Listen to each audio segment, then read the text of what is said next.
High, আমি মেঘাশ্রী from মেঘাস art. আমার পেজে দুর্গাপুজো সিরিজের যেই প্রথম গয়নাটি আমি বানিয়েছিলাম পদ্মের, আজ সেটিরই কালার করার পদ্ধতি নিয়ে এসেছি। চেষ্টা করেছি কোনো কিছু কাট না করে পুরো কালার করার ভিডিওটি দেখানোর।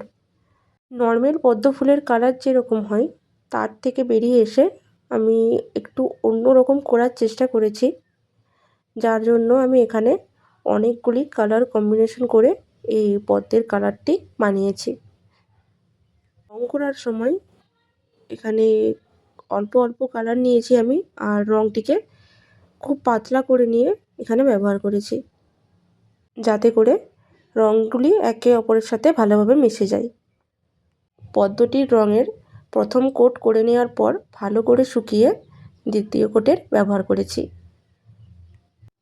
দুর্গাপুজোর জন্য বানানো আমার এই গয়নাটির ফাইনাল লুক দেখে অবশ্যই জানিও কেমন হয়েছে। আর যদি কেউ দুর্গাপুজোর জন্য এই গয়নাটি নিতে চাও বা যে কোনো ধরনের ক্লে জুয়েলারি আমার থেকে নিতে চাও, তাহলে স্ক্রিনে দেওয়া নাম্বারে আমার সাথে কন্ট্যাক্ট করতে পারো।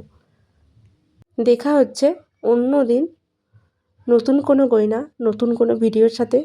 আজকের মতো টাটা।